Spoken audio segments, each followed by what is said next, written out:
Muy buenas, estimados y estimadas, sean bienvenidos a una nueva velada de repaso. Mi nombre es Santiago, un gusto. Sentate, pasá, toma asiento, sí.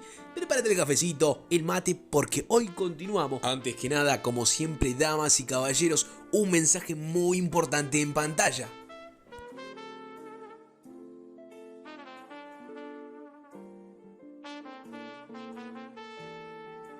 Como siempre, un breve repasito. ¿En qué quedamos la vez anterior? En el resumen anterior, mejor dicho. Bueno, quedamos en los elementos de la relación obligacional, los desarrollamos, estuvimos hablando de que no podía existir una cláusula en la cual, un socio siempre pudiera o siempre estuviera atado a esa sociedad. Es decir, cualquier socio puede renunciar a una sociedad.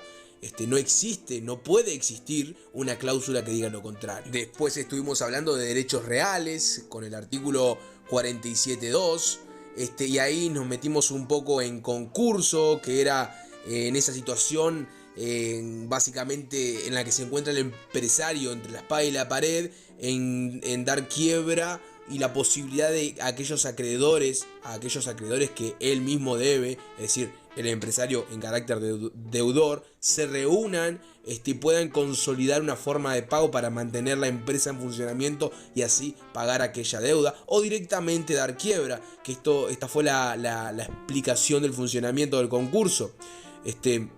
Después estuvimos hablando también de elementos, de características de las relaciones obligacionales y de los derechos reales. Pero bueno, hoy vamos a centrarnos en fuentes de las obligaciones.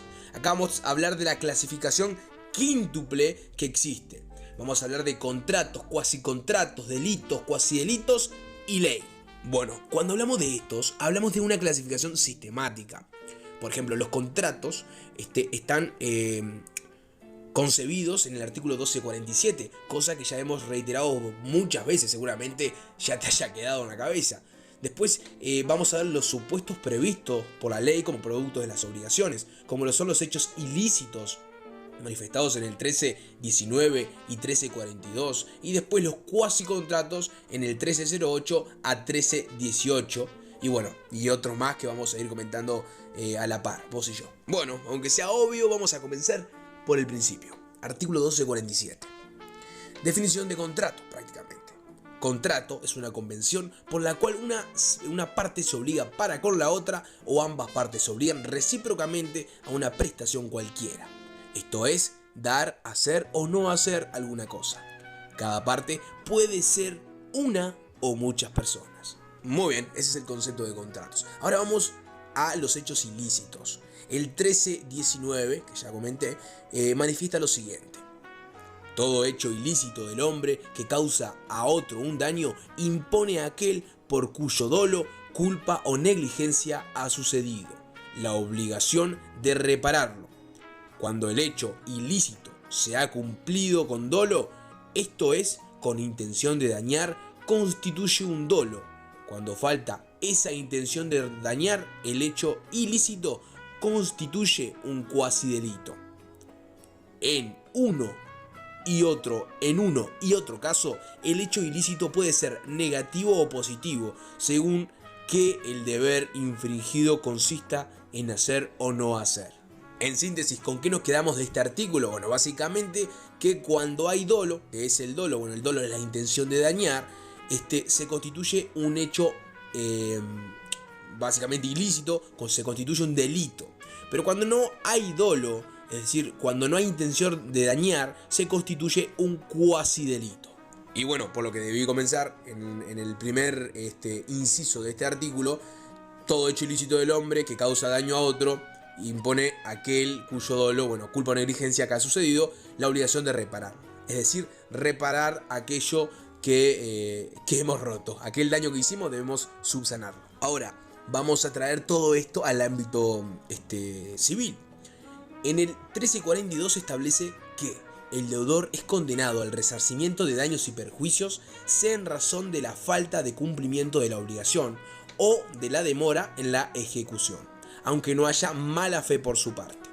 siempre que no justifique, atención con esto, siempre que no justifique que la falta de cumplimiento proviene de causa extraña que no le es imputable, como bien pudiera ser un hecho fortuito. Ejemplo que di en videos anteriores, básicamente cuando me pago a una empresa para que me mande un camión de leña, y bueno, ese camión viene de Tacuarembó. Justo hubo una llovizna fuerte y se inundó el puente. Por lo tanto, en vez de traérmelo el 23, me lo trajeron el 26. Y bueno, ahí está incumplimiento. Está incumpliendo la obligación.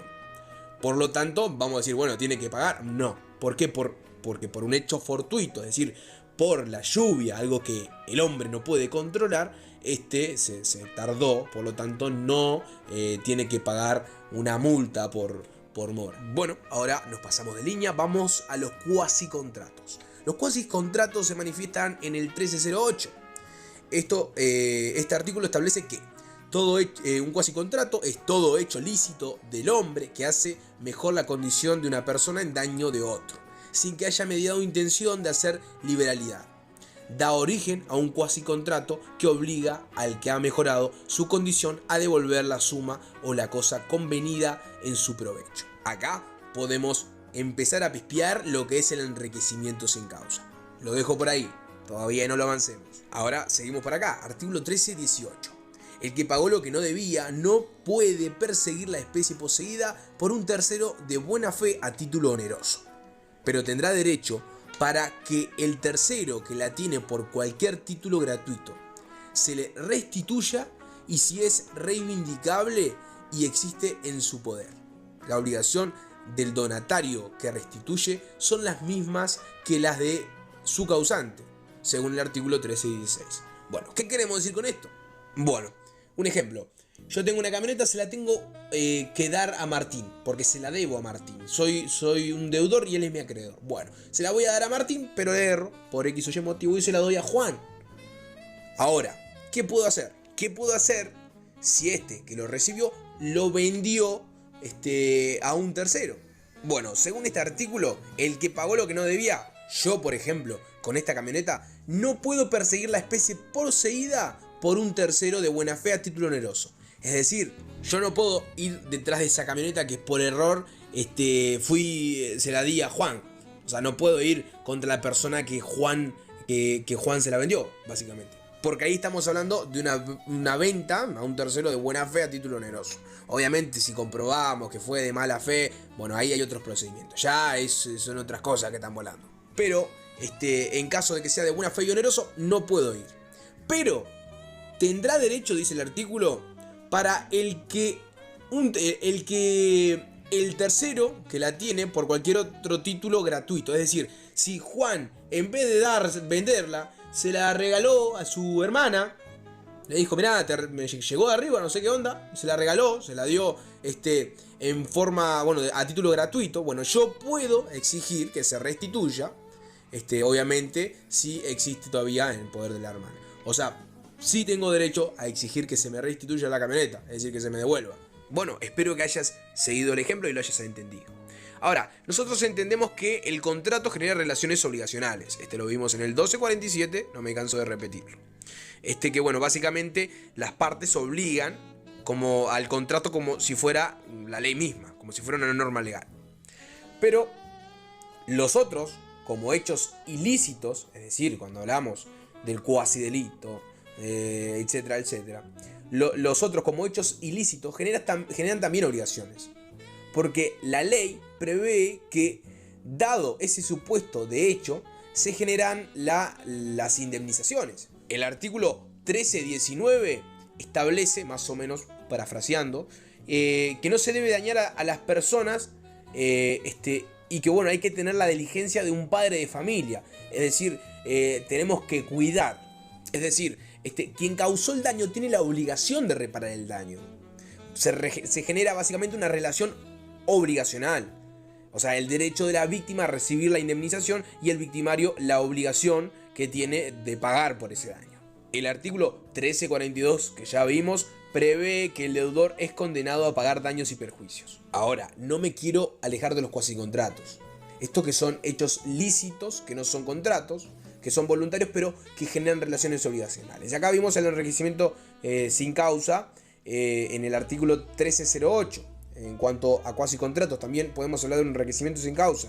Dice, todo hecho lícito del hombre que hace mayor la condición de una persona en daño a otra. Es decir, una persona se vuelve más rica mientras que otra se vuelve más pobre. Acá hablamos de el enriquecimiento sin causa. Un ejemplo, el chico conoce a la chica, se enamoran, la chica le presenta a los suegros y a largo plazo, al tiempo, le dicen, che, hacete una casa en el fondo. El pibe va todo emocionado, hace la casa en el fondo, carajo. Después se pelea con la mujer, a la mierda. Hizo la casa en el fondo, la casa en el fondo se va a quedar ahí porque nadie la va a rascar de la tierra y bueno, ¿qué quilombo hay? ¿Qué hay? Bueno, hay un enriquecimiento sin causa. Podemos utilizar, mejor dicho, esta herramienta para subsanar el daño que se va a generar. ¿Por qué? Porque los dueños del padrón, los dueños de la casa, son los padres. Por lo tanto, si hay una edificación atrás, es parte del terreno de los padres. O sea, los padres se vuelven más ricos porque tiene una edificación, el terreno sube su precio, sube su valor. Y el botija, pobre, la relaboró, no sé qué, y recomió el tupper. Ahora, ¿qué va a hacer? Va por enriquecimiento sin causa. Dice, che, mirá, estos se enriquecieron sin causa. O sea, el sin causa sería él trabajando o él construyendo. Y bueno, ahí se lleva todo esto, como se actúa el enriquecimiento sin causa, y se va a pagar o indemnizar al pobre chiquilín que hizo las paredes y se vio todo el rancho. Ahora, siguiendo el titular macro que veníamos trabajando, fuente de las obligaciones, me faltó comentarte que algo muy importante. El 1246. El 1246, perdón que se me lengua la traba, dice: las obligaciones nacen ya del concurso real de las voluntades de dos o más personas, como en los contratos. Ya de un hecho voluntario de la persona que se encuentra obligada, como en los cuasi contratos, ya a una consecuencia de un hecho que ha inferido injuria o daño a otra persona, como en los delitos y cuasi delitos, ya que por disposición de la ley, como sucede en las relaciones de familia o en las relaciones civiles. Las obligaciones que nacen de la ley se expresan en ella. Es decir, básicamente en este artículo podemos exprimir y sacar todos los tipos, como ya vimos, los contratos, cuasi contratos, delitos, cuasi delitos, ley, etc. Ahora sí, después de ese paréntesis, que era muy importante, seguimos con el enriquecimiento sin causa, en el 1308 del Código Civil. A ver, elementos para que suceda o para que exista el enriquecimiento sin causa. Bueno, el elemento A, el hecho lícito, que sería construyó la casa y bueno, o sea, no hay nada ilegal. Y el hecho B, que es el empobrecimiento, que sería el empobrecimiento del chiquilín pobre, que básicamente la relaburó y marchó para la caravana. Bueno, después tenemos el enriquecimiento de quien se ve beneficiado, que sería, es un hecho lícito, más el enriquecimiento que se ve beneficiado los suegros, porque era su padrón, su terreno vale mucho más ahora, porque tiene una edificación atrás. Y después tenemos a la conexión causal entre el empobrecimiento y el enriquecimiento, que la conexión causal sería, el pibe era novia de la piba, por lo tanto ellos eran su suegro, el pibe laburó, hizo la casa, y después se separaron y marchó el pibe. Bueno, esa es la conexión causal, la conexión entre las causas. Y obviamente a lo último faltaría, el punto C, sería la ausencia de la causa que justifique el enriquecimiento. O sea, si te citan por enriquecimiento sin causa, en caso de que citaran a los suegros por enriquecimiento sin causa, básicamente el suegro no va a tener, ¿cómo decir? No, saqué un 5 de oro, me hice una pieza atrás. No va a tener justificación lógica, por lo tanto se va a ir. A ver, o puede no haber ningún contrato o norma que habilite el enriquecimiento también en este caso. El enriquecido queda obligado a restituir al empobrecido el monto de su empobrecimiento. Es decir, si el pibe había gastado 100.000 pesos haciéndose su rancho, el suegro le tiene que dar los 100.000 pesos como forma de enriquecimiento o como forma de restituir aquel empobrecimiento sufrido. Ahora sí, ¿me entendieron los ejemplos? Soy muy básico, ¿eh? Igual no me vayan a poner el pibe y la piba en el ejemplo, en el parcial. Me pueden poner otro ejemplo, la tutela dativa, por ejemplo. Otra vez el ejemplo, ¿cuántas veces digo esa palabra? El tutor puede haber causado un empobrecimiento del menor o viceversa, en el caso de las tutelas dativas. Y bueno, se sanciona por enriquecimiento sin causa. Cuando hay un tutor dativo, bueno, en caso de que se empobreciera por atender a el menor, a aquel tutelado, bueno, básicamente se acciona por enriquecimiento sin causa y se devuelve todo aquello que lo haya empobrecido. Y así viceversa. Ahora vamos al segundo cuasicontrato, que sería al cuasicontrato de gestión oficiosa. Hago paréntesis acá, capaz que no lo mencioné. El primero, el que vimos anteriormente, es el cuasicontrato de gestión de negocio. Lo digo por si se me pasó, se me pudo haber pasado, mil disculpas. Ahora, sí, segundo cuasicontrato, gestión oficiosa. Quien se encarga de bienes o negocios ajenos queda obligado a continuar con su gestión hasta que el dueño o sus herederos se encuentre en estado de proveer de ellos. Artículo 1309. Aquella persona que está a cargo queda obligado, al igual que el mandatario, debe desplegar la diligencia de un buen padre de familia sin causar daños. Y si de alguna forma causare daño, debe repararlo según lo establecido en el artículo 13010. El dueño debe cumplir las obligaciones contraídas en su nombre, indemnizar las obligaciones que ha contraído y los gastos incluidos. Artículo 1311. Esto sería como una especie de representación legal. Si el otro toma decisiones en nombre del dueño, las tiene que cumplir. Está obligado a indemnizar los daños y reembolsar los gastos, pero no de darle un salario. Ahora vamos por el tercer cuasicontrato, que sería el pago de lo indebido. Y dice así: el que paga por error una deuda de otro, según el artículo 1312, o una deuda inexistente, según el artículo 1314, tiene derecho a pedir que se le devuelva lo pagado. El 1312 en su inciso 1 establece que el que por error ha hecho un pago tiene derecho a repetir lo pagado, si prueba que no lo debía. Sin embargo, en su inciso 2 dice: sin embargo, para la redundancia, cuando una persona, a consecuencia de un error suyo, ha pagado una deuda ajena, no tendrá derecho de repetición contra el que a virtud del pago ha suprimido o cancelado de buena fe un título necesario para el cobro de su crédito, pero puede intentar contra el deudor de las acciones del acreedor.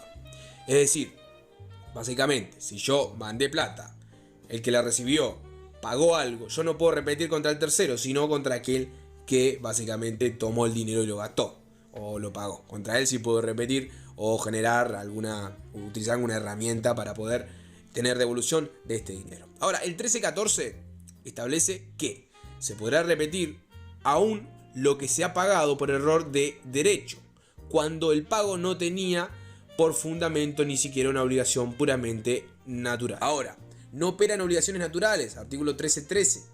El artículo 1313 establece que no se podrá repetir lo que se ha pagado para cumplir una obligación puramente natural en las enumeradas del capítulo cuarto del siguiente título.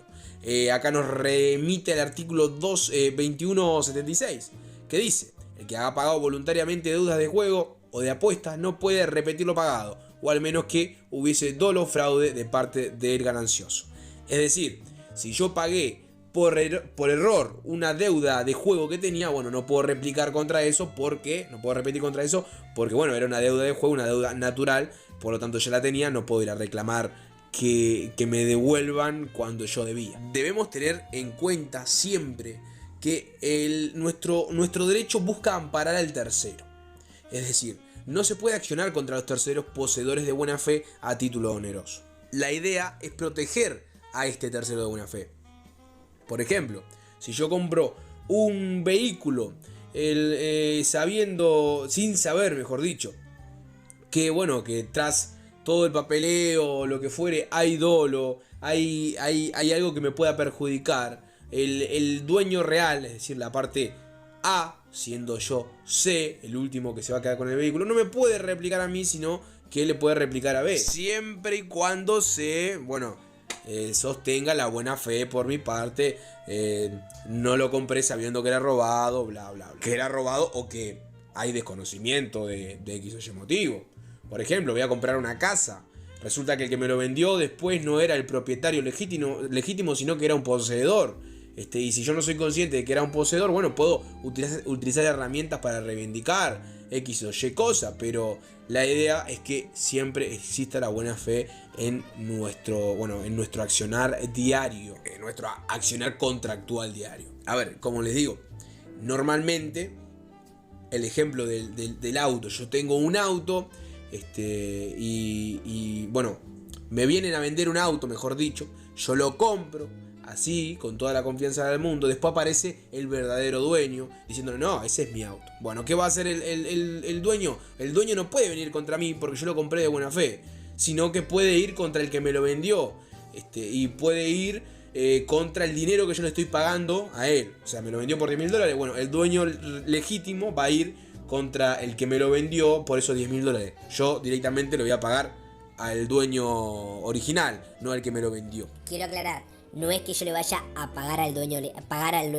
legítimo, sino que el dueño legítimo va a cobrarle al que me lo vendió. Y bueno, es un pasamano de plata, por cierto. Para que quede más claro todavía, existen 3 personas, A, B y C. B le vende a C un auto, C lo compra, pero el verdadero dueño del auto era A. A solamente puede repetir contra B, no contra C, porque C es un tercero y siempre se busca salvaguardar a este tercero. ¿Y cómo puede hacerlo A? Bueno, A va a tomar el dinero que se le pague a B y listo. También debemos tener en cuenta que si no hay pago de lo indebido, o sea, no hay un contrato, puedo ir por enriquecimiento sin causa, o sea, la herramienta anterior. O sea, una de las partes se va a enriquecer sin causa. Por lo tanto, puedo utilizar esta herramienta. Y bueno, estimados y estimadas, cerramos el capítulo de hoy. Cerramos con el fin de cuasicontratos. Ya andamos pisando la página 40. Y yo creo que cerquita del final del primer bloque. El segundo bloque ya está subido, nos faltaría encarar el tercero. Así que vamos, poquito a poco, estudiemos, vamos arriba que se puede salvar. Estoy nervioso, no te voy a mentir. Ya sabes, si disfrutaste de mi compañía, déjame tu like, compartí para más resúmenes de más materia. Y si alguno de ustedes, vos que me estás escuchando, quiere generar contenido, bienvenido sea, porque esta es una comunidad que busca ayudar a los futuros estudiantes y bueno, a los compañeros de par. ¿Qué vamos a hacer? Bueno, nada, un gusto, saludos, nos vemos la próxima, mister.